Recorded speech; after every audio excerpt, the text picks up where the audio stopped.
Tuesday evening, everyone. Hope you've had so far a great Valentine's Day. Maybe got some plans later tonight. The weather did cooperate with us again today. We saw high temperatures in the 70s for the second day straight, kind of similar to what we saw last week. We had 70s Tuesday through last Friday, and expecting a similar outcome again this week. We're going to stay in the 70s again tomorrow, Thursday. Cold front's going to move in Friday, bring us some rain, and then unfortunately, the cool air is going to arrive for the weekend.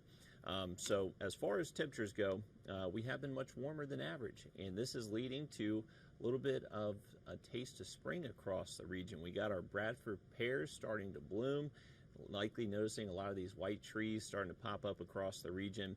Bradford pears honestly aren't the best tree to have around. They're actually invasive and just not good. They kind of overtake some native plant species, but they are pretty during the springtime. They do kind of give us the first telltale signs that spring is right around the corner. And since we have seen warmer temps, it's leading to trees starting to bud out, and it's also leading to higher pollen counts. So if you do suffer from allergies, unfortunately, hasn't been the best for you the past couple of days. Our pollen count is going to stay pretty high over the next few afternoons as our temps stay in the 70s. Could get a little bit breezy at times Wednesday and Thursday, so that just helps increase that pollen count. But once the rain arrives Friday, the pollen gets washed out of the air. That will lower, it will improve. Dry weather returns this weekend, and then the pollen count goes right back up. So we'll have a little relief on Friday, but unfortunately, we are transitioning into that spring season, so our pollen is definitely going to be a factor all the way through the summertime for us, unfortunately. So make sure you have the allergy meds close by.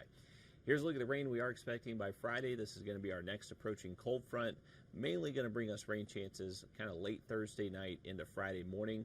By Friday afternoon, we do start to dry out. And the good news is for the weekend forecast, even though it will be cooler, we are at least expecting dry weather. Should see a lot of sunshine Saturday and even portions of our Sunday. Just a few clouds by Sunday afternoon. The also good part about the forecast is we're not necessarily expecting a ton of rain from this next frontal passage. We could see a few downpours at times, but it looks like in general, most of our rain totals should stay well below an inch. We've actually seen over 3 to 4 inches above average as far as rain totals go for the year. So we are waterlogged, and we don't necessarily need a ton more rain moving in. So it's good as far as not expecting a lot of heavy rain with this next incoming system. These are the latest model updates coming in from the GFS and the European model. European model going a little bit heavier on those rain totals, anywhere from around 1/4 to a 1/2 inch. A little bit less with the American model, but these have kind of gone back and forth, so we haven't seen necessarily a ton of consistency with these models over the past couple of days for that rain Friday. But as we get closer, we'll get some better data in, and we should start to kind of fine-tune this forecast. But what has been consistent is that we're not expecting more than 1 inch of rain, so that is good for us. Here's a wide look at Doppler Max radar. So this is showing a pretty impressive system that is starting to reach maturity across the Midwest. You can see actually bringing some heavy rain around the Great Lakes, some snow on the backside of this. This rain actually isn't really going to impact us. This is going to kind of lift off towards the north and east. Our rainmaker is well out here across the southern Rockies. This system actually did bring some snowfall to Las Vegas and southern Nevada today. So that's going to be our next rainmaker that will finally arrive as we head into Friday. For tonight, we're just going to see our temperatures drop into the 40s, so it'll be a cool night, but a little bit above average for this time of year.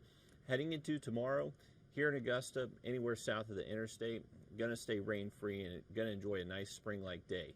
There could be some rain kind of close to this I-85 corridor, so if you live, say, in Wilkes, northern Lincoln County, up towards the upper stretches of Clarks Hill Lake, not ruling out maybe there's a stray shower. Looks like a low chance for y'all, but just wouldn't rule out maybe a quick passing sprinkle or two.